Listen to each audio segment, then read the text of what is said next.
صل على سيدنا ومولانا محمد وعلى سيدنا علي وسيدتنا فاطمة وسيدتنا زينب وسيدنا حسن وسيدنا حسين وعلى آله وصحبه وبارك وسلم. الحمدللہ رب العالمین والصلاة والسلام علی سید الانبیاء والمرسلین. اللہم صلی علی سیدنا و مولانا محمد وعلی آلہ واصحابہ وبارک وسلم وصلی علیہ. دنیا کے تمام دیکھنے والوں کو، تمام چاہنے والوں کو، تمام پیار کرنے والوں کو، اور جہاں جہاں تک اس وقت میری آواز کو سنا اور مجھے دیکھا جا رہا ہے، جنید اقبال کی جانب سے انتہائی محبت کے ساتھ السلام علیکم.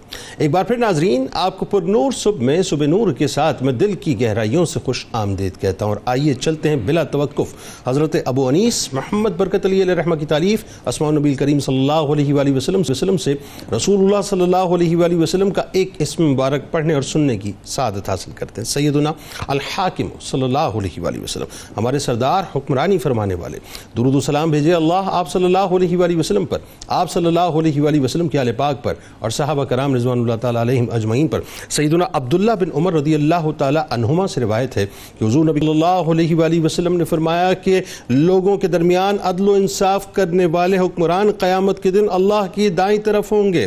اللہ کے دونوں طرف دائیں ہیں. یہ مقام ان کو اس لیے حاصل ہوگا کہ وہ اپنی حکومت اور گھر میں اور لوگوں میں عدل و انصاف کیا کرتے تھے. ناظرین کرام، آج سیدنا صدیق اکبر رضی اللہ تعالیٰ عنہ کے دور خلافت پہ بات ہوگی. دنیا میں آپ کہیں بھی بستے ہیں ہمارے ساتھ رہیں، اور خاص طور پہ جو طبقہ ہمارا حکمران طبقہ ہے وہ تو ہمارے ساتھ خاص طور پہ رہے. بات یہ ناظرین کہ مسلمانوں نے اپنی پوری تاریخ میں اس سے بڑا غم اور اس سے بڑا پریشر کبھی نہیں دیکھا جو مسلمانوں نے، اور بالخصوص خلیفہ اول سسر رسول صلی اللہ علیہ وآلہ وسلم، صحابی رسول صلی اللہ علیہ وآلہ وسلم سیدنا صدیق اکبر رضی اللہ تعالیٰ عنہ نے دیکھا بھی، اور صحابی کہ سرکار مدینہ صلی اللہ علیہ وآلہ وسلم پردہ فرما چکے ہیں. اسلام ابھی نوزائیدہ ہے. پورے عرب میں یکا یک بغاوت کا طوفان اس زور سے اٹھا کہ اسلام کی عمارت کے در و دیوار مکمل طور پہ ہل کے رہ گئے، اور صحابہ کرام رضوان اللہ تعالیٰ علیہم اجمعین اس میں محصور ہو گئے. ایک طرف ناظرین لشکر اسامہ رضی اللہ تعالیٰ عنہ کی روانگی کا اہم ترین فیصلہ ہے، تو دوسری طرف مرتدین اور مانین زکوٰۃ کھڑے ہو چکے ہیں، فتنے مکمل طور پہ سر اٹھا چکے ہیں. اور تیسری جانب طلیحہ اسود انسی قبیلہ تمیم کی سجاہ نامی عورت اور مسلمہ کذاب کی طرف سے نبوت کی دعویداری ہو چکی ہے معاذ اللہ. تاریخ طبری کے مطابق ناظرین مسلمانوں کی حالت اس وقت اس بکری کی سی تھی جو موسم سرما کی بارش والی رات میں کھڑی ہوتی ہے. حضرت عبداللہ ابن مسعود رضی اللہ تعالی عنہ بیان کرتے ہیں کہ حضور نبی کریم صلی اللہ علیہ وآلہ وسلم کے وصال کے بعد ہم مسلمانوں کو ایسے حالات سے سابقہ پڑا کہ اگر اللہ تعالی ہم لوگوں کو ابو بکر رضی اللہ تعالی عنہ عطا نہ کرتے تو ہم لوگ ہلاک ہو جاتے. ناظرین کرام، ام المومنین سیدہ عائشہ صدیقہ سلام اللہ علیہا فرماتی ہیں کہ رسول خدا صلی اللہ علیہ وآلہ وسلم کا وصال ہوا اور میرے باپ یعنی حضرت صدیق اکبر رضی اللہ تعالیٰ عنہ پر ایسے مصائب و حوادث ٹوٹ پڑے کہ وہ حوادث بڑے بڑے مضبوط پہاڑوں پر اگر پڑتے تو وہ پہاڑ بھی ریزہ ریزہ ہو جاتے. مدینہ منورہ میں ناظرین عالم کیا تھا پتہ ہے آپ کو؟ یہ تاریخ میں، یہ تمام تاریخ کی کتب میں یہ بات بہت واضح ہے کہ 3 دن اور 3 راتیں ایسی بھی گزری کہ عورتیں اور بچوں کے سوا کوئی مرد شہر میں موجود نہیں تھا. ناظرین ذرا تصور کیجئے، اللہ پاک نے صحابہ کرام رضوان اللہ تعالیٰ علیہ مجمعین کی اس قربانی کو قبول فرما کر تمام مخالف فضا کو اسلام کے حق میں مکمل طور پہ ہموار کر دیا اور لوگوں کے لیے ہدایت کے عمومی فیصلے فرما دیے. لیکن ناظرین قربان جائیے سیدنا صدیق اکبر رضی اللہ تعالیٰ عنہ کے توکل پر، ان کے ویژن پر، ان کی ڈٹرمنیشن پر کہ ایک لمحہ بھی اف اگر مگر نہ تھا. 2 سال اور 3 مہینوں میں فتنوں کا قلع قما کیا، جھوٹے مدعیان نبوت کو واصل جہنم بھی کیا، اسلامی ریاست کی ایکسپینشن بھی کی، علمی کارنامے بھی انجام دیے اور فلاحی ریاست کا تصور بھی آپ نے پیش کیا. یعنی اللہ پر توکل، نیت کے اخلاص اور ویژن پہ غور کیجئے ناظرین کہ منصب خلافت کو سنبھالتے ہی جو پہلا خطبہ اسلام کے پہلے خلیفہ اور امت مسلمہ کے نمائندہ نے دیا ناظرین، وہ آج بھی مسلم دنیا کے تمام حکمرانوں کے لیے، تمامی حکمرانوں کے لیے تاریخ کا وہ سنہرا ڈاکومنٹ ناظرین، جسے آج پریشر لے کر ویسٹ کے آگے جھکنے والے، چند ٹکوں کی خاطر ملک اور امت کی بولی لگانے والے اور اپنے حلف سے بد عہدی کرنے والے عوام کے نمائندوں کو نصاب کی صورت میں، میرا خیال ہے ناظرین کہ نصاب کی صورت میں پڑھایا جانا چاہیے، بلکہ یوں کہیے کہ جو عوامی نمائندے اس خطبے پر پورا اترے اسے کوالیفائی سمجھنا چاہیے، اور جو پورا نہ اترے اسے ڈس کوالیفائی کر دینا چاہیے۔ ریاست مدینہ میں اپنی تنخواہ ایک مزدور کی اجرت کے برابر، ایک مزدور کی اجرت کے برابر ناظرین رکھنے والے خلیفہ وقت سیدنا صدیق اکبر رضی اللہ تعالیٰ عنہ نے سب سے پہلے اپنے احتساب کی بات کی، سیلف اسسمنٹ، سیلف اکاؤنٹیبلٹی اپنے آپ سے شروع کی، کہ حاکم کے سچا ہونے کی آپ نے بات کی۔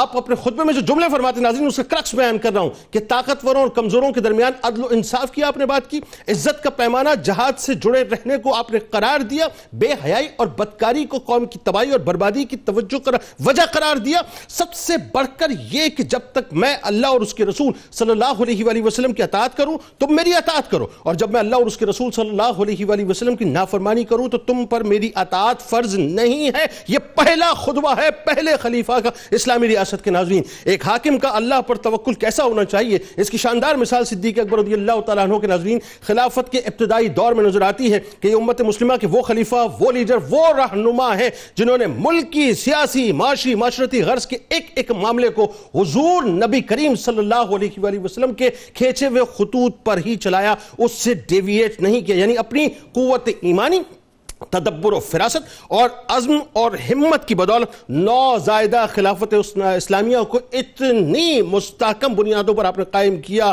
کہ اولو العزم جانشین حضرت عمر فاروق رضی اللہ تعالیٰ عنہ نے اس پر ایک عظیم الشان عمارت تعمیر کر دی۔ آج ناظرین انہی کی خلافت کے دور پہ ہم بات کریں گے۔ ہمارے ساتھ تین ممتاز شخصیات موجود ہیں جو یقیناً کسی بھی تعارف کی محتاج نہیں ہے۔ پہلی ممتاز عالم دین محترم جناب مفتی محمد اسحاق مدنی صاحب، دوسری شخصیت ممتاز عالم دین جناب علامہ لیاقت حسین ازہری صاحب، تیسری شخصیت اسلامی نظریاتی کونسل کے ممبر ممتاز اسکالر جناب ڈاکٹر عمیر محمود صدیق صاحب۔ تینوں احباب کو السلام علیکم، خوش آمدید۔ اور آخر میں انشاءاللہ ملک کے معروف نوجوان ثنا جناب حافظ محمد گوہر رانا صاحب منقبت کا نذرانہ پیش کریں گے۔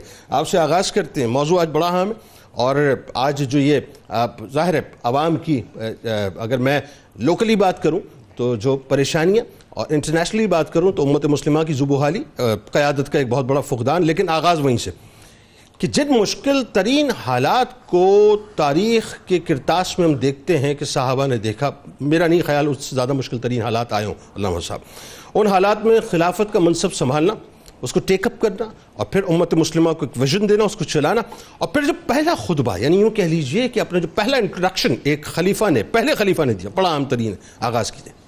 بسم اللہ الرحمن الرحیم۔ بہت شکریہ۔ حضرت عبداللہ بن عثمان المعروف حضرت سیدنا ابوبکر صدیق رضی اللہ تعالیٰ عنہ کے دور خلافت پر آج ہم نے گفتگو کرنی ہے۔ اللہ تبارک و تعالیٰ نے آپ کو یہ سعادت عطا فرمائی کہ نبی مکرم صلی اللہ تعالیٰ علیہ وآلہ وسلم کہ آپ اس انداز سے جانشین رہے حضور کی ظاہری حیات میں بھی، کہ نبی مکرم علیہ السلام نے جب اپنے مرض میں کسی شخص کو امامت کا اہل پایا تو وہ آپ کی ذات مبارکہ ہے، اس لیے آپ کو حضور صلی اللہ علیہ وسلم کی ظاہری حیات میں 17 نمازیں پڑھانے کا شرف حاصل ہوا۔ سبحان اللہ، سبحان۔ اور نبی مکرم علیہ السلام نے اپنے قول سے، اپنے عمل سے، اشاروں میں، کنایوں میں آپ کی خلافت کے اعتبار سے بہت ساری باتیں بیان فرما دی تھی، اگرچہ واضح طور پہ تعین نہ بھی ہو، تبھی نبی مکرم علیہ السلام اور صحابہ کرام علیہم رضوان کے جو معاملات تھے، وہاں پر نبی پاک علیہ السلام کے بعد جو سب سے افضل اور سب سے معاملات میں تدبر کے اعتبار سے بہتر شخصیت اگر کسی کو دیکھا جاتا تھا تو سیدنا ابوبکر صدیق رضی اللہ تعالیٰ کی ذات گرامی ہی تھی۔ آپ یہ دیکھیے کہ جب حضور اکرم صلی اللہ تعالیٰ علیہ وآلہ وسلم نے دنیا سے پردہ فرمایا، اور حضور صلی اللہ تعالیٰ علیہ وآلہ وسلم کے دنیا سے پردہ فرمانے کی خبر جب صحابہ کرام علیہم رضوان تک پہنچی ہے تو ان کی کیفیت کیا ہے؟ اعلیٰ حضرت رحمۃ اللہ تعالیٰ علیہ نے یوں لکھا کہ کس کے پردے نے کیا آئینہ اندھا نور کا، مانگتا پھرتا تھا آنکھیں ہر نگینہ نور کا، اب کہاں وہ تابشیں کیسا وہ تڑکا نور کا، مہر نے چھپ کر کیا خاصا دھندل کا نور کا۔ تو صحابہ کرام علیہم رضوان کی کیفیت یہ کہ کوئی اس بات کو قبول کرنے کے لیے تیار ہی نہیں ہے کہ سارا معاملہ۔ اچھا، یہیں پر میں ایک بات، سیدنا عمر فاروق رضی اللہ تعالیٰ تلوار سوتے پھرتے تھے، تلوار نکال لی تھی۔ آپ یہ دیکھیے کہ ایک بات اور صدیق اللہ تعالیٰ کا حضور سے قرب خاص کا معاملہ آپ دیکھیے کہ جب یہ آیت مبارکہ نازل ہوتی ہے الیوم اکملت لکم دینکم واتممت علیکم نعمتی ورضیت لکم الاسلام دینا، کہ آج کے دن اللہ نے تمہارے لیے تمہارے دین کو مکمل فرما دیا، تو اس وقت یہ کیفیت ہے کہ سیدنا ابوبکر صدیق رضی اللہ تعالی عنہ نے، ان کی آنکھوں میں آنسو ہیں، لوگوں نے کہا کہ آج رونے کا وقت ہے یا خوشی کا وقت ہے کہ اللہ نے دین کے سارے معاملات مکمل فرما دیے؟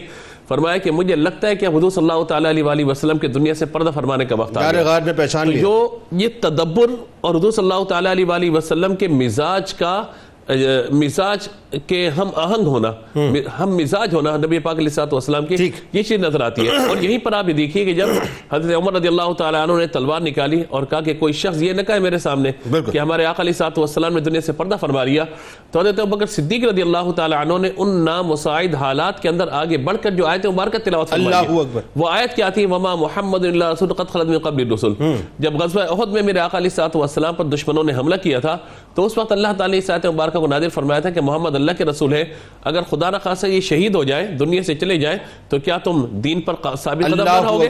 تو حضرت عمر رضی اللہ تعالیٰ کہتے ہیں کہ ایسا محسوس ہوا گوئی آیت مبارکہ ابھی نازل ہوئی ہے، جبکہ پہلے پڑھ چکے تھے، پوری امت کا ویژن چینج کر دیا، بالکل ان جملوں نے چینج کر دیا۔ اور اس کے بعد جو آپ نے کلمات ارشاد فرمائے بڑے قیمتی ہیں، کہا کہ جان لو کہ جو اللہ کی عبادت کرتا تھا وہ جان لے کہ اللہ حی و قیوم ہے، اور جو خدا نخواستہ یعنی سمجھانے کے لیے کہ محمد علیہ الصلوۃ والسلام کی طرف گویا کہ آپ نے فرمایا کہ وہ اللہ کی مخلوق تھے اور اللہ تبارک و تعالیٰ کا وعدہ پورا ہو گیا، نبی اکرم علیہ الصلوۃ والسلام اب دنیا سے تشریف لے گئے۔ اس کے بعد آپ یہ دیکھیے کہ جو حالات اس وقت بنے تھے ان میں آپ کے سامنے چیلنجز کیا تھے۔ سب سے پہلی بات یہ کہ نبی مکرم علیہ الصلوۃ والسلام کی نماز جنازہ، حضور صلی اللہ تعالیٰ علیہ وسلم کو غسل و کفن، اور حضور صلی اللہ تعالیٰ علیہ وسلم کو کہاں پر جو ہے حضور آرام فرما ہوں گے۔ پھر آپ نے حضرت عائشہ صدیقہ رضی اللہ تعالیٰ عنہ سے جو معلومات کی وہ یہی کہا کہ اللہ کے نبی کے لیے اللہ تعالیٰ جس جگہ کو پسند فرماتا ہے وہیں پر ان کا قیام ہوتا ہے اور وہیں ان کا آخری وقت ہوتا ہے، جہاں وہ پردہ فرماتے ہیں وہ ان کا آخری وقت ہوتا ہے۔ اچھا، اب ان سارے معاملات کے بعد حضور صلی اللہ تعالیٰ علیہ وسلم کی امت کے لیے آسانی والا معاملہ فراہم کرنا اب دائرے کے بار گناہ آپ کے کندھوں پر آیا، اور جب آپ اس بار گناہ کی طرف بڑھتے ہیں تو آپ نے جو خطبات ارشاد فرمایا، آپ نے بھی اپنے سرنامہ کلام ان کا ذکر کیا۔ ان میں سے دو تین باتیں، پہلی بات یہ کہ میں خلیفہ بنایا گیا ہوں، حالانکہ میں نہیں سمجھتا کہ میں تم سب سے بہتر ہوں، ٹھیک ہے، یعنی ایک بات یہ کہنا کہ میں تم سے بہتر ہوں، اپنے آپ کو آپ نے گویا کہ عام مسلمانوں کی طرح لوگوں کے سامنے رکھا، درست۔ دوسری بات آپ نے یہ کہ میں صحیح راہ پر چلوں تو تم میری مدد کرو، درست، اور اگر میں غلطی کر جاؤں تو تم نے میری اصلاح کرنی ہے، بات ہے، میری اصلاح تم نے کرنی ہے۔ تیسری بات آپ نے جو فرمائی تھی کہ سچائی امانت ہے اور جھوٹ خیانت ہے، اور فرمایا کہ میرے نزدیک تمہارے یہاں جو کمزور ہے وہ قوی ہے کہ جب تک میں اس کا حق ادا نہ کروا دوں۔ اور چوتھی بات جو آپ نے ارشاد فرمایا کہ جب تک میں اللہ کی اطاعت کروں تم پر لازم ہے کہ تم میری اطاعت کرو، اور اگر خدا نخواستہ میں اس راہ سے ہٹتا ہوں تو تم پر میری اطاعت کرنا کوئی لازم و ضروری نہیں ہے۔ بالکل، تو یہ وہ روڈ میپ تھا جو آپ نے ابتداء طے کیا، اور پھر آپ نے جو آخری کلمات ارشاد فرمائے تھے اس خطبے کے آخر میں، فرمایا اب تم پر لازم ہے کہ اللہ تبارک و تعالیٰ کی اطاعت کرو، اور جو قوم اللہ کے لیے جہاد کو چھوڑ دیتی ہے اللہ تعالیٰ ان پر ذلت کو مسلط فرما دیتا ہے، لہذا اب ہم اور آپ سب چلے اللہ تعالیٰ کی عبادت کے لیے، لہذا وقت ہوتا ہے نماز کا، اب تم نماز کو ادا کرو۔ پہلی جو آغاز میں آپ نے ساری بات ارشاد فرمائی، پورا ایک جو نظام تھا تعلیمات اسلام کا آپ نے بیان فرما دیا۔ دیکھیں یہ اتنا امپورٹنٹ علامہ صاحب خطبہ ہے کہ اس خطبے کے اندر ایکچولی اگر آپ دیکھیں تو ایک لیڈر کو، ایک خلیفہ وقت کو، ایک حکمران کو، کسی بھی پوسٹ پہ وہ موجود ہے، اس کو کیسا ہونا چاہیے، ایک مکمل ویژن آپ نے دے دیا ہے۔ اس پہ مزید بات ہو سکتی ہے، آپ چاہیں تو اس پہ کلام فرمائیے، لیکن اس کے ساتھ ساتھ آپ بھی بتائیے یہ ایکچولی انسان کا معافی الضمیر ہوتا ہے، اس کے اندر کا جو باطن ہوتا ہے وہ ایکچولی اس کا ریفلیکشن ہوتا ہے جو اس کی زبان سے نکلتا ہے۔ یہی آپ کا کردار نظر آ رہا ہے، یہی آپ کی دیانتداری نظر آ رہی ہے، اور یہیں سے جو ہے نظر آ رہا ہے کہ آپ کی ایمانداری کیا ہے، ڈیڈیکیشن کیا ہے، بتائیے ذرا۔ جی بسم اللہ الرحمن الرحیم۔ ثانی اثنین اذ ہما فی الغار اذ یقول لصاحبہ لا تحزن ان اللہ معنا۔ جنید بھائی، سیدنا صدیق اکبر رضی اللہ تعالیٰ عنہ کے ذات بابرکات، ایک تو ویسے ہی آپ امانت و دیانت کے پیکر تھے، اور اللہ نے جو آپ کو مال عطا فرمایا تھا پہلے بھی وہ اسلام کے لیے اور آقا دو جہاں صلی اللہ علیہ وسلم کی منشا پر آپ نے مکہ مکرمہ سے لے کر مدینہ منورہ سے لے کر مسجد نبوی کی تعمیر تک آپ کی ساری زندگی جو ہے وہ ایک سوشل ہے، اور آپ نے ہمیشہ غریبوں کی خدمت کی ہے اور آپ نے اسلام کے لیے خرچ کیا۔ آقا دو جہاں صلی اللہ علیہ وسلم نے فرمایا ما نفعنی مال احد قط ما نفعنی مال ابی بکر، مجھے کسی کے مال نے اتنا نفع نہیں دیا جتنا ابو بکر کے مال نے نفع عطا فرمایا۔ ہمیشہ آپ نے غریبوں مسکینوں کی، اور خاص طور پر خلافت، جب آپ نے خلافت کا منصب سنبھالا، اللہ اکبر، اور خلافت بھی کیسے سنبھالی کہ مولا کائنات علی المرتضیٰ کرم اللہ تعالی وجہ الکریم نے جب ہاتھ آگے بڑھایا اور فرمایا کہ اے ابو بکر آپ کو کون پیچھے کر سکتا ہے؟ قدمک رسول اللہ صلی اللہ علیہ وسلم فمن الذی یؤخرک، آپ کو اللہ کے نبی نے آگے کیا ہے، آپ کو کون پیچھے کر؟ آپ مقدم ہی مقدم ہیں، آپ آگے ہی آگے. یہ مولا کائنات کے مبارک ہے. کیا محبت ہے مولا کائنات جن کی زبان اور جن کا دل یکساں ہے اور ایک طرح ہے. آپ نے یہ کلمات کہی، بہت بڑے چیلنجز تھے، بہت بڑے حالات و واقعات تھے، لیکن آپ نے اپنی وہ امانت داری، دیانتداری، وہ جو مخلوق خدا کی خدمت ہے، اس عجوزہ نابینا بڑیا کی پہلے جیسے خدمت کیا کرتے تھے، خلافت کے بعد اس کو نہیں چھوڑا ہے. اس خدمت کو بھی پورا کرتے رہے، مخلوق خدا کے ساتھ محبت کرتے رہے. اور جہاں تک رہی بات امانت و دیانت کی، تو جنید بھائی اب تو مال غنیمت آپ کے پاس آ چکا ہے. جب کوئی سربراہ مملکت بنتا ہے تو کہتا ہے کہ اب تو مجھے منزل مل گئی ہے، اب تو میری مرضی ہوگی، مال غنیمت دل برہم. لیکن آپ نے پہلا جو فیصلہ فرمایا، جس کی طرف آپ نے انٹرو کے اندر اشارہ فرمایا، آپ تاجر ہیں، بازار کی طرف چل پڑے. سیدنا عمر فاروق نے فرمایا یہ کیا کریں؟ آپ نے فرمایا کہ اور کیا کروں گا؟ تو فرمایا کہ ٹھیک ہے بیت المال سے متعین کیا جائے گا، لیکن کتنا متعین ہوگا؟ یہ امانت و دیانت کا پہلا زینہ ہے. جب انسان حکمران بنتا ہے، سارے سب اس کے ہاتھ میں آ جاتا ہے تو اپنی مرضی سے متعین کرتا ہے. فرمایا ایک عام مزدور کا جتنے گزارا چل سکتا ہے وہی امیر المؤمنین. اب ہمیں یہ تعین کرنا پڑے گا. ہم ریاست مدینہ کے خد و خال کو دیکھیں، اور ریاست مدینہ کے اگر نقش قدم پر چلنا چاہتے ہیں تو جیسے آپ نے فرمایا یہ خطبہ، یہ آپ کا خطبہ یہ ایک منشور ہے ریاست مدینہ، اور اسی طرح آپ کا یہ عمل. آپ یہ دیکھیے کہ اگر فرمایا حضور کیسے آپ کا نظام چلے گا؟ فرمایا جیسے اس مزدور کا چلے گا ویسے ہی میرا چلے گا، اور اگر اس کا نہیں چلے گا اگر اس کے بھی پیسے بڑھا تو فرمایا اس کے بڑھا دوں گا میں. اللہ اکبر. یہ ایک قضا کلام کی بات، اس میں ایک اور کمال بات دیکھیے آپ کہ چلنے والے کیسے، چلانے والے کیسے. آپ یہ دیکھیے. اور پھر ابھی بھی بات ابھی طے نہیں ہوئی. حضرت عبیدہ بن جرح رضی اللہ تعالیٰ ان کو ذمہ داری تھی نا ایکچولی جتنا خزانے وغیرہ کی، کیونکہ وہ ظاہر ہے اس وقت امین الامت تھے، سرکار علیہ السلام کی، ان کو اچھا سٹیٹس وہی رکھا، کوئی تبدیلی نہیں کی. ان کے پاس ہی معاملہ گیا، مطلب باقاعدہ مشورہ ہوا، اس کے بعد یہ طے ہوا کہ ایسا ہونا چاہیے. بالکل آپ نے ہر چیز کے اندر مشاورت کو، شورا کو آپ نے مقدم رکھا.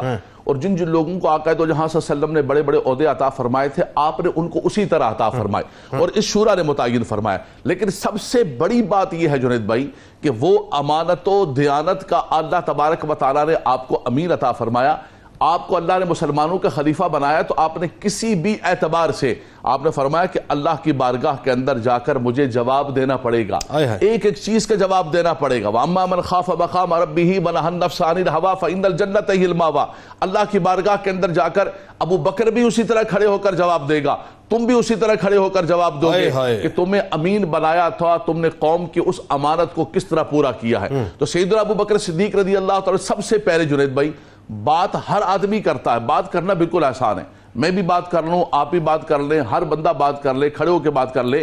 لیکن بات ہوتی ہے خود احتسابی کی، اپنی ذات کو عملی طور پر پیش کرنا اور اس کے مطابق چلنا. جو تقریر فرمائی اور آپ نے جو منشور پیش کیا، آپ نے وہیں سے آغاز فرمایا اور اس کے مطابق آپ نے اپنی ساری خلافت کو امانت و دیانت کے ساتھ. اور یہ صدقہ تھا آقا دو جہاں صلی اللہ علیہ وسلم کا، جو قرآن نے کہا ہے نا، دنیا کی محبت، مال کی محبت، دنیا کے انبار آنا شروع ہو گیا، انبار لگ گئے. لیکن فرمایا نہیں وَمَن يُوقَ شُحَّ نَفْسِهِ فَأُولَٰئِكَ هُمُ الْمُفْلِحُونَ. یہ حضور کا صدقہ ہے کہ رب تبارک و تعالیٰ نے حضور علیہ السلام کے صحابہ کرام کے دل میں وہ ایمان پیدا کیا ہے. وَلَٰكِنَّ اللَّهَ حَبَّبَ إِلَيْكُمُ الْإِيمَانَ وَزَيَّنَهُ فِي قُلُوبِكُمْ وَكَرَّهَ إِلَيْكُمُ الْكُفْرَ وَالْفُسُوقَ وَالْعِصْيَانَ أُولَٰئِكَ هُمُ الرَّاشِدُونَ. اور اللہ نے ان کے دل سے طمع کو، لالچ کو کھینچ لیا تھا. اور اس کا بستاق عتم اگر نظر آتا ہے تو تاجدار صداقت، خلیفہ بلا فصل، ثانی اثنین فی الغار، سیدنا ابو بکر صدیق رضی اللہ تعالیٰ عنہ. سبحان اللہ، کیا خوبصورت گفتگو ہے.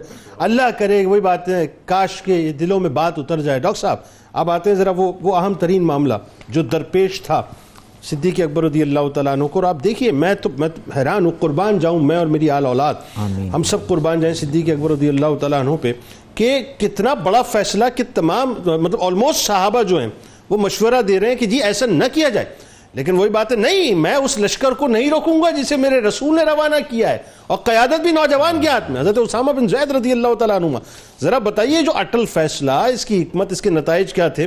دوسرا پھر آپ یہ دیکھیے صاحب کہ اس زمانے میں وہ جیسا میں نے حوالہ دیا کہ مرتدین کا فتنہ اٹھ چکا ہے, مانین زکوٰۃ کا فتنہ اٹھ چکا ہے. بتائیے صاحب کہ چومکھی کی جنگ تھی جو صدیق اکبر رضی اللہ تعالیٰ عنہ نے ان کے ویژن نے اکیلے لڑی ہے. بتائیے. بسم اللہ الرحمن الرحیم.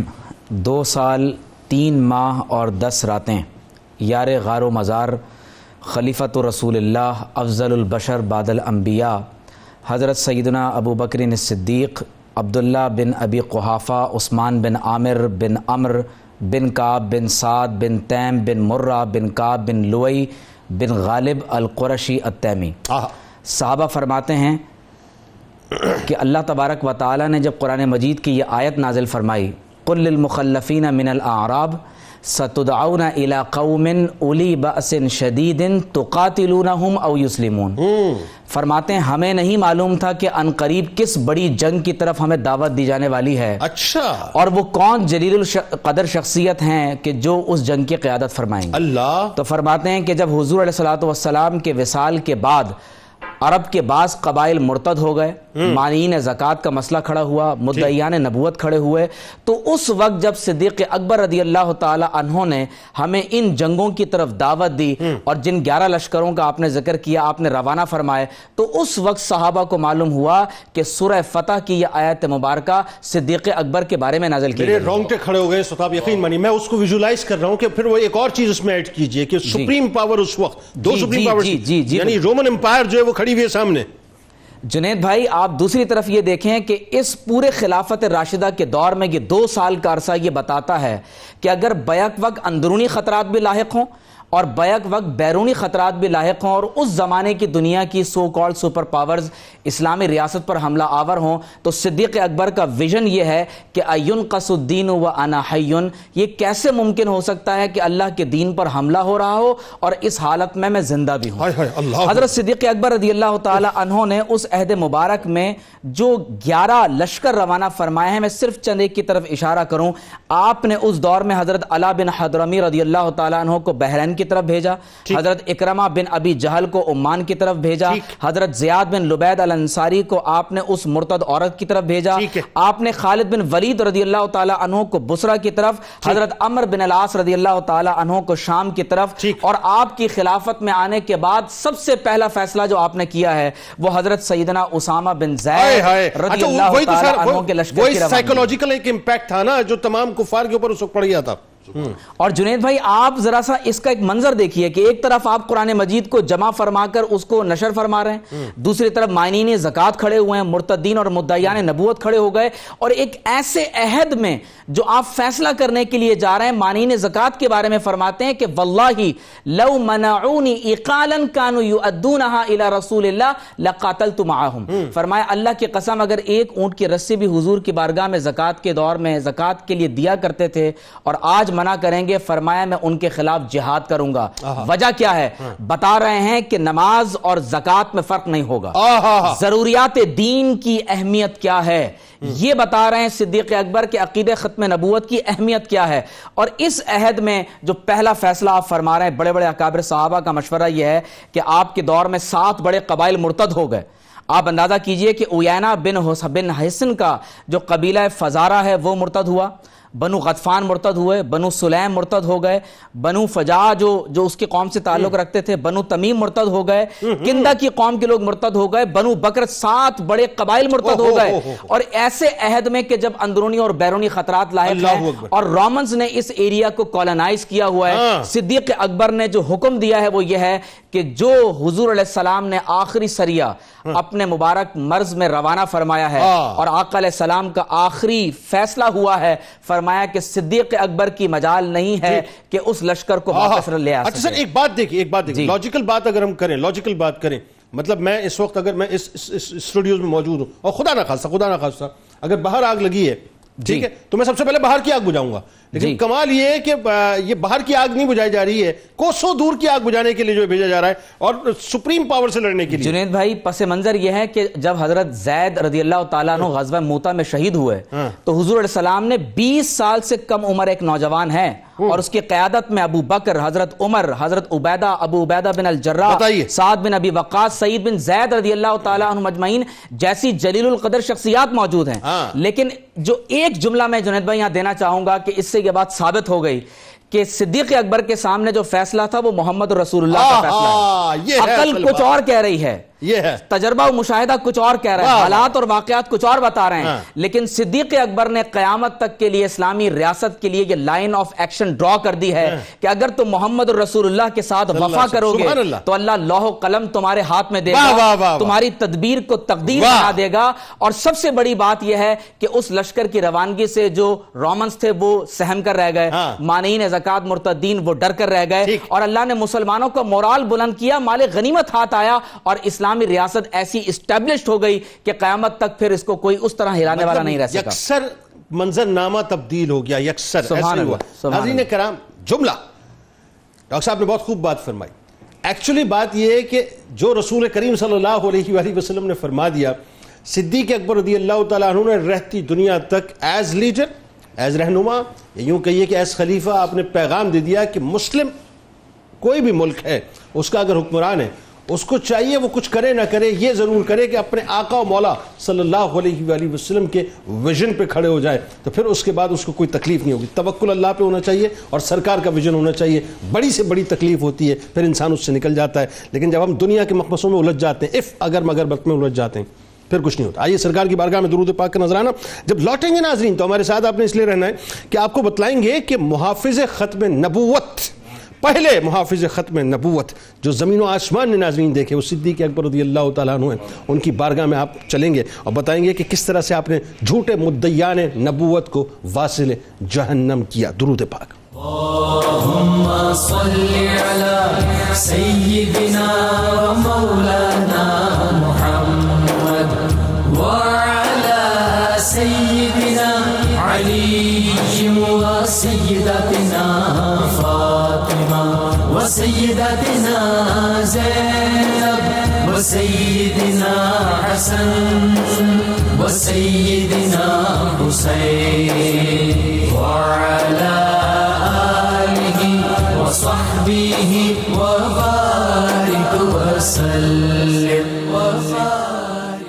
اللهم صل على سيدنا ومولانا محمد وعلى سيدنا علي وسيدتنا فاطمة وسيدتنا زينب وسيدنا حسن وسيدنا حسين وعلى آله وصحبه وبارك وسلم وبارك.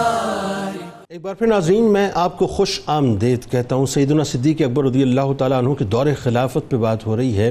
یہ ہیمرنگ ہم کرتے رہیں گے ناظرین, یہ قطرہ قطرہ جو ہم ٹپکاتے رہیں گے, اور کوشش کریں گے کہ آپ کو اسلاف سے جوڑے رکھیں, اور کوشش کریں گے کہ جو لوگ ہمارے نمائندہ ہیں جن کے پاس طاقت ہے, قوت ہے, ان تک بھی یہ پیغام پہنچتا رہے. کاش ان کے دلوں میں بات اتر جائے صاحب کہ بات داموں سے نکل کر عمل تک آ جائے. ناظرین کرام, ایک عجیب دور ہے صاحب, ایک عجیب دور ہے اور ایک عجیب شخصیت ہے. یعنی رسول کریم صلی اللہ علیہ وآلہ وسلم کا عکس جمیل کہوں تو غلط نہ ہوگا کہ صدیق اکبر رضی اللہ تعالیٰ عنہ اپنے گھر کے سارے کام, اب خلافت سے پہلے کی بات بتلا رہا ہوں, سارے کام اپنے دست مبارک سے کیا کرتے تھے, اور اس میں کوئی آر محسوس نہیں کرتے تھے. جو بھیڑ بکریاں ہوتی تھی ناظرین, ان کو بھی خود چرا لیا کرتے تھے. محلے میں اگر کسی کا کوئی کام ہوتا تو صدیق اکبر رضی اللہ تعالیٰ عنہ کو یاد کرتے, اور صدیق اکبر رضی اللہ تعالیٰ عنہ چل پڑتے تھے. یعنی عالم یہ ہوتا تھا کہ کوئی کمزور گزر جاتا, اس کا بوجھ اٹھا لیا کرتے تھے, کوئی مصیبت زدہ ہوتا, اس کے کام آ جایا کرتے تھے. اب ہوا کیا ناظرین, جب خلافت کا منصب آپ کو ملا اس کے بعد بھی آپ میں کوئی تبدیلی نہیں آئی. آج تو ہمیں طاقت کا ہیضہ ہو جاتا ہے نا صاحب, لیکن اس وقت بھی کوئی تبدیلی نہیں آئی. اور عالم یہ تھا کہ اس وقت بھی اگر کوئی مصیبت زدہ آپ کے پاس آتا, آپ اس کے ساتھ چل پڑتے. محلے کا کوئی کام ہوتا, آپ ان کے ساتھ چل پڑتے. ایک لڑکی تھی ناظرین محلے میں, بچی تھی, اس کے ذہن میں یہ فکر آ گئی کہ اب تو آپ خلیفہ بن گئے, تو جو میری جو بکریاں ہیں اس کا دودھ جو ہے وہ کون دھوئے گا, یعنی میری مدد کون کرے گا؟ بھئی وہ تو خلیفہ ہو گئے تو اب ظاہر پروٹوکول بھی ہوگا, دربان بھی ہوں گے, سب کچھ ہوگا, تو میرے کام کون کرے گا؟ صدیق اکبر رضی اللہ اللہ تعالیٰ عنہ سے جب اس نے پوچھا کہ اب تو آپ خلیفہ بن گئے صاحب، اب آپ میرے کام تو نہیں کریں گے، تو صدیق اکبر رضی اللہ تعالیٰ عنہ ناظرین پہلی اسلامک اسٹیٹ مدینہ کی ریاست کے پہلے خلیفہ ہیں. جملے سنیے آپ کیا فرماتے ہیں. فرماتے ہیں کہ اللہ کی قسم میں بکریوں کا دودھ دھوؤں گا اور مجھے امید ہے کہ خلافت کا منصب مخلوق کی خدمت سے مجھے باز نہیں رکھے گا. یہ ہے ناظرین خلیفہ وقت، اور یہ ہے حکمران جو گراس روٹ لیول پہ جا کے لوگوں کی مدد کیا کرتے ہیں. اللہ کرے کہ ہم سمجھ جائیں کہ جو بستی میں اس وقت رہنے والا ہے، جو کسمس آ رہا ہے اور مر رہا ہے، دودھ کے لیے جو بچہ بلک رہا ہے، اس کی بھی آہو بکا ہمیں سننی چاہیے اور سمجھنی چاہیے. بات کو وہیں سے کنٹینیو کرتے ہیں. علامہ صاحب ذرا بتلائیے اب جو بڑی اہم ترین بات ہے، اور یہ وہ موڑ ہے تاریخ کا جس کے ساتھ ہمارے ایمان جڑے ہوئے ہیں. یعنی آپ دیکھیے نا، پوری اسلامک تاریخ میں جتنی جنگیں اور سرائے تقریباً 100 کے قریب جو ہیں، اس میں کوئی 256 259 کے قریب شہادتیں جو ہیں وہ بتلائی جاتی ہیں. صرف ایک جنگ یمامہ میں 1250 شہادتیں صاحب. اور بات یہ کہ اسلام کی عمارت کی جو بنیاد ختم نبوت، اس کے تحفظ کے لیے بتائیے صدیق اکبر رضی اللہ تعالیٰ عنہ. بسم اللہ الرحمن الرحیم. دیکھیے خلافت اور بادشاہت یہ دو اصطلاحات ہمارے حکومت کے لیے استعمال ہوتی ہیں. اللہ تعالیٰ کے جتنے نبی تشریف لائے ان کا معاملہ خلیفۃ اللہ ہونے کی حیثیت سے یہ تھا کہ اللہ تبارک و تعالیٰ کی مخلوق کو اللہ تبارک و تعالیٰ سے جوڑے.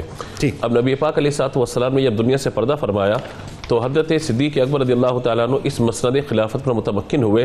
تو ظاہر ہے کہ آپ کے علم میں یہ ساری باتیں تھیں کہ اللہ تبارک و تعالیٰ کے دین کی ترویج و اشاعت اور لوگوں کو امر بالمعروف و نہی عن المنکر کی طرف جو ہے وہ راغب کرنا ہے. درست. اس میں سب سے اہم ترین بات یہ تھی کہ جو دین اللہ تبارک و تعالیٰ کے محبوب علیہ الصلوۃ والسلام لے کر آئے ہیں، وہ دین لوگوں تک اس وقت پہنچے گا جب اللہ تبارک و تعالیٰ کے رسول یعنی ذات مصطفیٰ صلی اللہ تعالیٰ علیہ وسلم کی اہمیت لوگوں کے دلوں کے اندر موجود ہوگی. درست. اگر ذات پاک مصطفیٰ صلی اللہ تعالیٰ علیہ وسلم کے علاوہ اگر دین پہنچا دیا جائے حضور کی ذات کو مائنس کر کے، تو وہ دین ہوگا ہی نہیں، بلکہ وہ تو بادشاہت اور مطلب عمارت کا معاملہ چلا جائے گا 100%. اسی وجہ سے یہ ہوا معاملہ کہ جب حضور صلی اللہ تعالیٰ علیہ وسلم نے اپنی حیات مبارکہ کے آخری ایام میں جو فیصلے فرمائے تھے، حضرت صدیق رضی اللہ تعالیٰ عنہ نے انہی فیصلوں کو آنے کے بعد اس کی امپلیمنٹیشن پہ کام کیا، اس کے عمل درآمد پر کام کیا آپ نے. ایک دوسرا یہ ہوا کہ جب حضور صلی اللہ تعالیٰ علیہ وسلم کی ظاہری حیات میں بھی کچھ اس طرح کے فتنے ابھرنے شروع ہوئے تھے جن میں نبی پاک علیہ الصلوۃ والسلام کی نبوت کا انکار کرنا تھا یا حضور صلی اللہ تعالیٰ علیہ وسلم کے خلاف کوئی باتیں کرنی تھی، تو یہی صحابہ کرام علیہم رضوان تھے جو نبی پاک علیہ الصلوۃ والسلام کے حکم پر ان کے خلاف جہاد کے لیے تشریف لے گئے تھے. اب ظاہر ہے کہ جب نبی مکرم علیہ الصلوۃ والسلام دنیا سے تشریف لے گئے، اب یہ بہت بڑا چیلنج تھا کہ کیا صحابہ کرام علیہم رضوان اس منصب کو سنبھال پائیں گے، آگے لے کے جا پائیں گے یا نہیں جا پائیں گے. اور اس وقت کہ جبکہ مختلف قبائل مرتد ہو گئے اور لوگ جو ہے وہ نبی پاک علیہ الصلوۃ والسلام کی ختم نبوت کا انکار کرنے لگے. یا یہ بات میں ایک اور عرض کرنا چاہتا ہوں کہ جن لوگوں نے انکار کیا وہ قرآن پڑھ رہے تھے، جن لوگوں نے انکار کیا وہ حضور کی ختم نبوت کے انکاری اس اعتبار سے تھے کہ حضور کی نبوت کے انکاری نہیں تھے، وہ یعنی حضور کو نبی مانتے تھے، کہتے تھے وہ بھی نبی ہیں، اس علاقے کے یہاں کے نبی ہم بن جاتے. تو یہ انہوں نے پارٹنرشپ کر لیتے ہیں. تو یہی میں عرض کرنا چاہ رہا ہوں کہ ختم نبوت کا معاملہ ہمیں سمجھنا چاہیے کہ حضور کی نبوت کا بعض اوقات انکار نہ کر کے بھی لوگ حضور کی ختم نبوت کا انکار کر رہے ہوتے ہیں. تو یہ سارا معاملہ سمجھنا چاہیے کہ ہم قرآن بھی پڑھتے ہیں، نماز بھی پڑھتے ہیں، حضور کو محمد رسول اللہ کو نبی بھی مانتے ہیں، لیکن میں ہم انہیں بھی نبی مانتے ہیں. تو یہ گویا کہ ایک چال کے ذریعے ان کی ختم نبوت کا اقرار نہ کر کے بھی ہم ختم نبوت کی جو انکاری ہو رہے ہوتے ہیں. یہ معاملہ تو وہاں بھی یہ ساری چیزیں موجود تھی. تو نبی پاک علیہ الصلوۃ والسلام کے یہ صحابی حضرت صدیق اکبر رضی اللہ تعالیٰ عنہ نے جس لشکر کو سب سے بڑا ترتیب دیا وہ یہ معاملہ تھا. اور کہا جاتا ہے کہ اس میں بدری صحابہ موجود تھے، اکثریت حفاظ کرام کی موجود تھی. اب یہ لشکر وہاں پہنچے تو آپ دیکھیے کہ اتنی عظیم ترین جنگ ہے، اتنی عظیم ترین جنگ ہے کہ ان میں تقریباً 1250 صحابہ کرام علیہم رضوان 1245 1248 کا جو آتا ہے اتنے صحابہ شہید ہوئے. اور جیسا آپ نے فرمایا کہ پوری مدنی زندگی آپ دیکھیے جب سے جہاد کی آیت نازل ہوئی ہے اور نبی پاک علیہ الصلوۃ والسلام کی دنیا سے پردہ فرمانے تک 264 259 258 اس طرح کا عدد جو ہے 260 کے قریب کا عدد ہمیں ملتا ہے. یعنی کل صحابہ اتنے شہید ہوئے، لیکن اس جنگ کے اندر جہاں 1250 صحابہ شہید ہوئے وہاں پہ 700 وہ صحابہ جو حفاظ کرام ہیں، جو قرآن کے حافظ ہیں.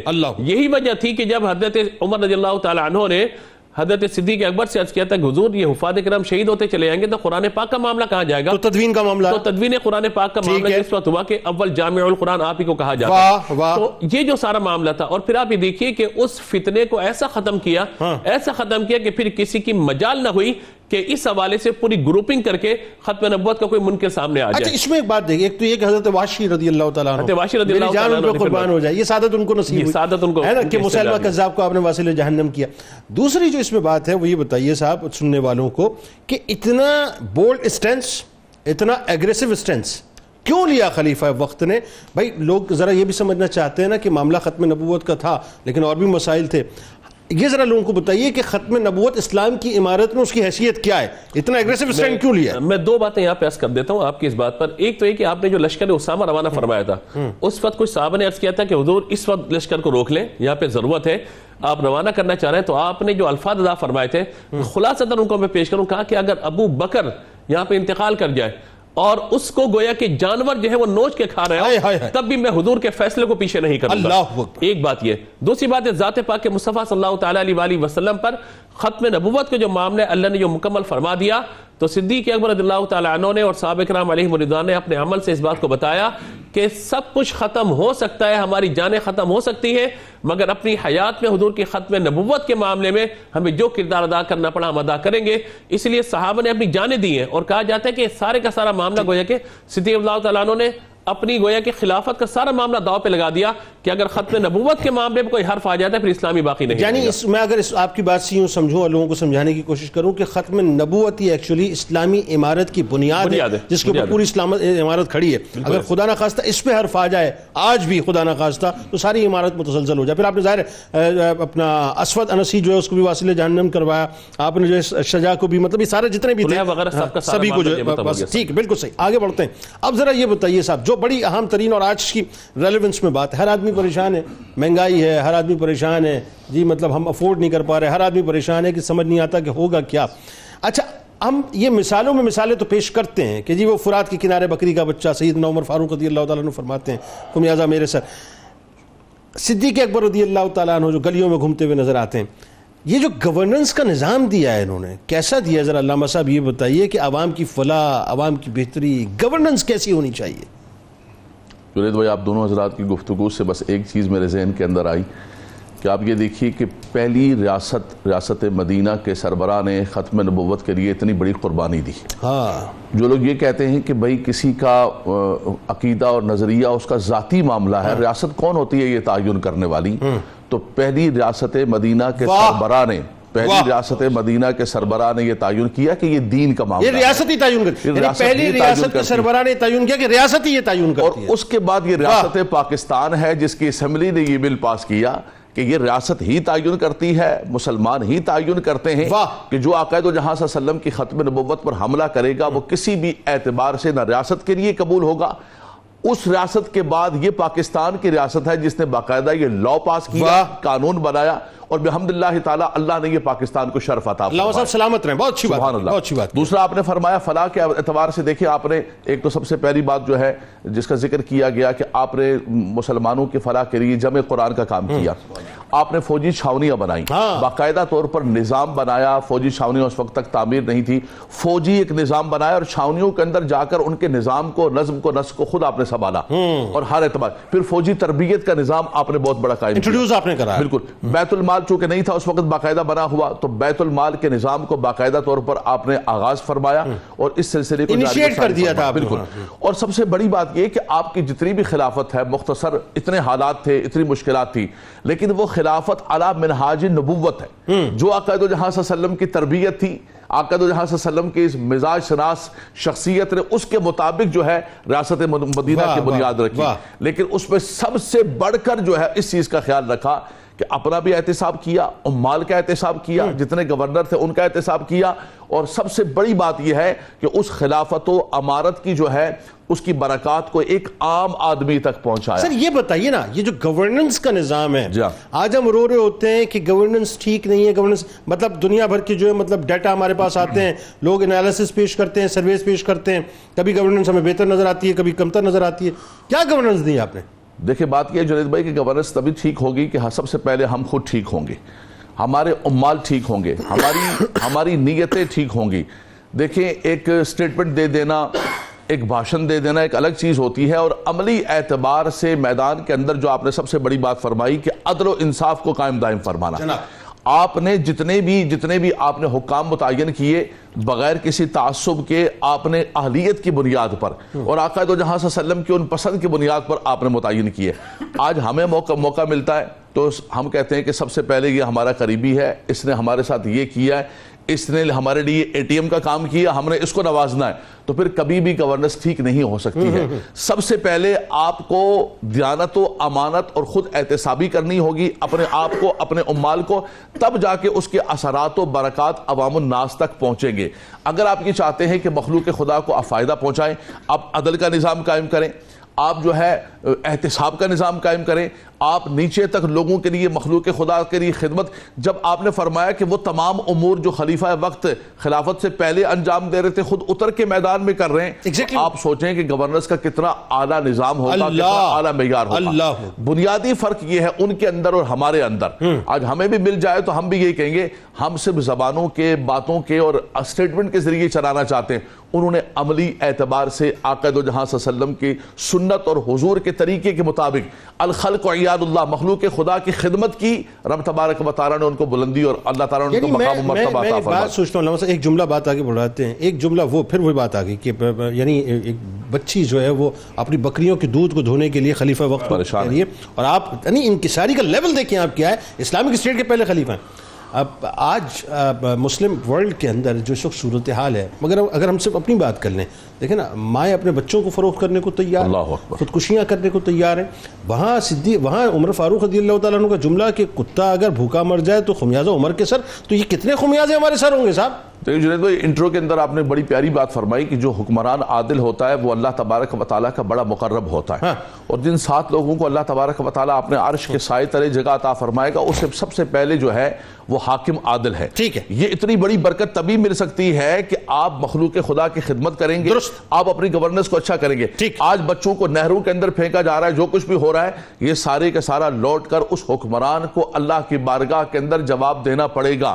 یہاں آپ لوگوں کی زبانوں کو بند کر سکتے ہیں، لیکن قیامت کے دن وہی مظلوم اور مظلومہ کھڑی ہوگی اور رب تعالیٰ کی بارگاہ کے اندر آپ کو بات آگے بڑھا. فائنلی ڈاکٹر صاحب، سیدنا صدیق اکبر رضی اللہ تعالیٰ عنہ، اب آپ نے ایکسپینشنز کا سلسلہ شروع کیا، یعنی یہ سارے جتنا بھی فتنہ فساد تھا جب نمٹ لیا آپ اس سے، آپ نے مہمات کا سلسلہ شروع کیا، باقاعدہ لشکر بھیجنا شروع کیے، گورنرز کی تعیناتی کا سلسلہ شروع کیا ہے. اور آخر میں ذرا یہ بتائیے گا صاحب کہ یہ جو خلیفہ وقت ہے بوقت وصال، آپ نے جو وصیت فرمائی اور کل اثاثے کیا تھے آپ کے، ذرا تھوڑی ہماری آنکھیں کھولیں اس حوالے سے بتا کر. جنید بھائی، صدیق اکبر رضی اللہ تعالیٰ عنہ کے دور میں جتنی بھی مہمات ہیں یا جتنی بھی جنگیں لڑی گئیں یا اسلامی ریاست کو ایکسپینڈ کیا گیا، خصوصی طور پر ختم نبوت کے حوالے سے بات کی گئی، مانعین زکوٰۃ کا ذکر ہوا، میں یہ سمجھتا ہوں کہ آپ کا یہ پورا جو 2 سال اور 3 ماہ کم و بیش جو آپ کا دورانیہ ہے خلافت مبارکہ کا، یہ بیس کرتا ہے غار ثور کی ان 3 دن 3 راتوں کی صحبت پر اور حضور علیہ الصلوۃ والسلام کے ساتھ ان 40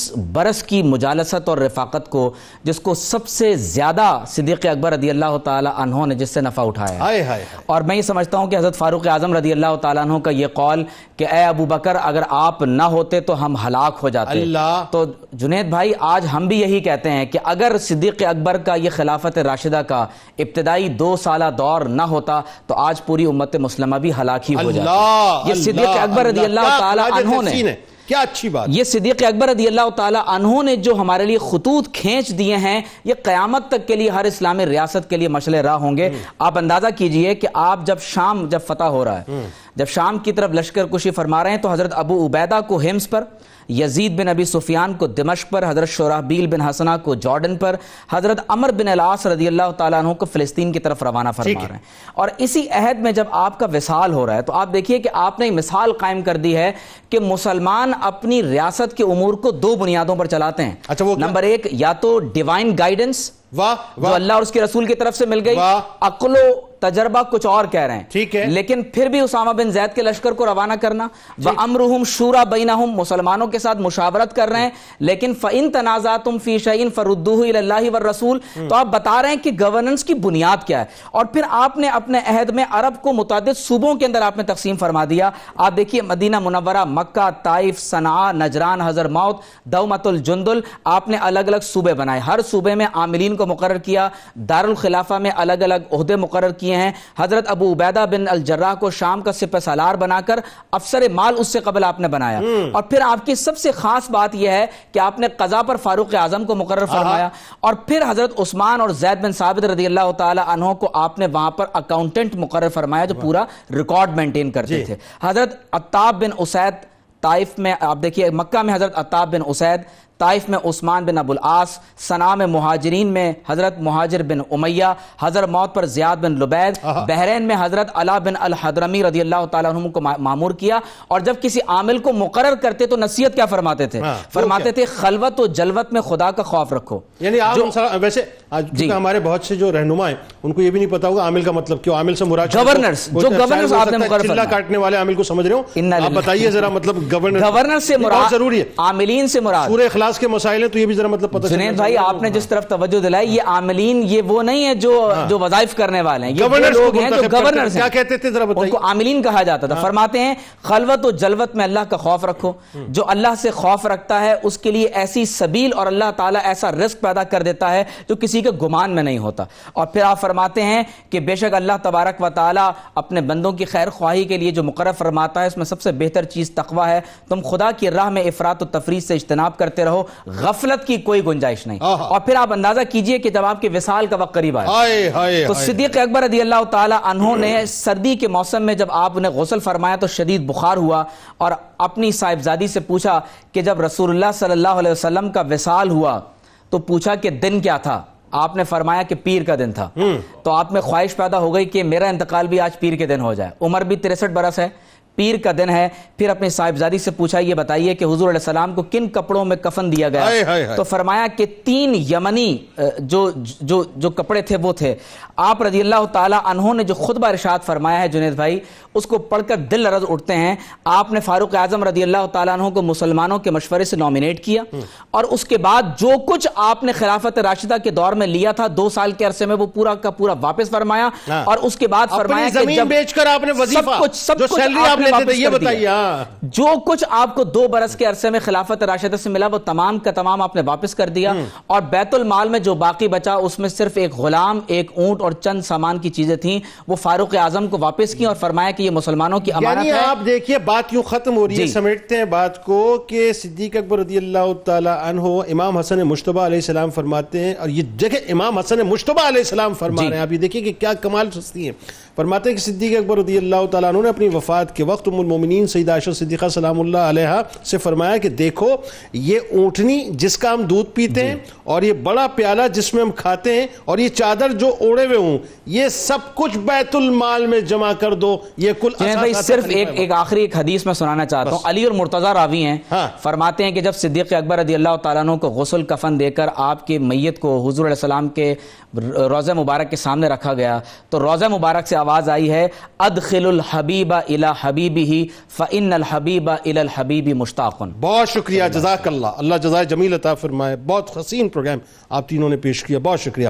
ناظرین کرام، کتاب الشفا کی جانب آپ کو لیے چلتے ہیں اور ہر قسم کی پریشانی دور کرنے کا عمل آپ کو بتلاتے ہیں. فرمان نبوی صلی اللہ علیہ وآلہ وسلم، جو شخص کثرت کے ساتھ یا حی یا قیوم برحمتک استغیث کا ورد کرتا ہے وہ ہر قسم کی پریشانی سے محفوظ رہتا ہے. سیدنا صدیق اکبر رضی اللہ تعالی عنہ کا کمال قول مبارک ہے کہ دنیا میں حاکم کی ذمہ داری بڑھ جاتی ہے، قیامت کے دن اس سے سختی سے حساب لیا جائے گا. پھر ریپیٹ کر رہا ہوں، دنیا میں حاکم کی ذمہ داری بڑھ جاتی ہے، قیامت کے دن اس سے سختی سے حساب لیا جائے گا اور اس کا اعمال نامہ بہت لمبا ہو جائے گا. بس خیال رکھیے گا صاحب. روزنامہ 92 نیوز میں آج مضمون ضرور پڑھیے گا صدیق اکبر رضی اللہ عنہ کا عہد خلافت کے حوالے سے.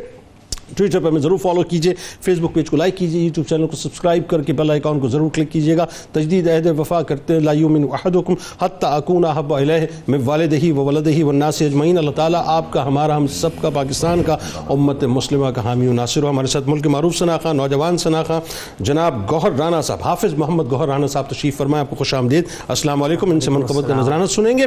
اس دعا، اس امید، اس یقین کے ساتھ اجازت دیجیے کہ اللہ تبارک و تعالیٰ آپ کا، ہمارا، ہم سب کا، پاکستان کا اور امت مسلمہ کا حامی و ناصر ہو. آمین. پاکستان کا مطلب کیا؟ لا الہ الا اللہ محمد رسول اللہ صلی اللہ علیہ وسلم. سرکار کی نگاہ کا جو انتخاب ہے سرکار کی نگاہ کا جو انتخاب ہے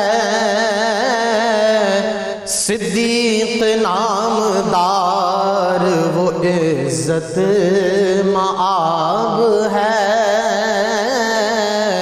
صدیق نامدار وہ عزت مآب ہے ناموس مصطفیٰ کا محافظ ہے اولی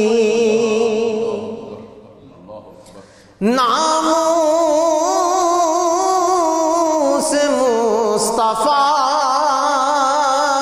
کا محافظ ہے اولی سب اہل سر کا کرتا یہی احتساب ہے سب اہل سر کا کرتا یہی احتساب ہے کافروں کے واسطے ایک تیغ بے نیام ہے کافروں کے واسطے ایک تیغ بے نیام صدیق مومنوں پہ کرم کا صحاب ہے صدیق مومنوں پہ کرم کا صحاب ہے حسان کے طریق پر ساجد ہوں چل رہا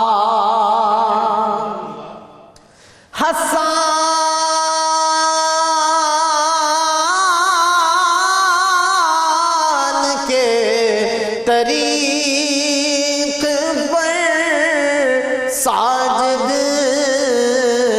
ہوں چل رہا نذرانہ منقبت کا ہوا باریاب ہے نذرانہ منقبت کا ہوا باریاب ہے سرکار کی نگاہ کا جو انتخاب ہے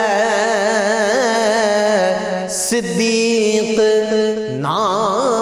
نامدار وہ عزت مآب ہے اللهم صل على سيدنا ومولانا محمد وعلى سيدنا علي وسيدتنا فاطمة وسيدتنا زينب وسيدنا حسن وسيدنا حسين وعلى آله وصحبه وبارك وسلم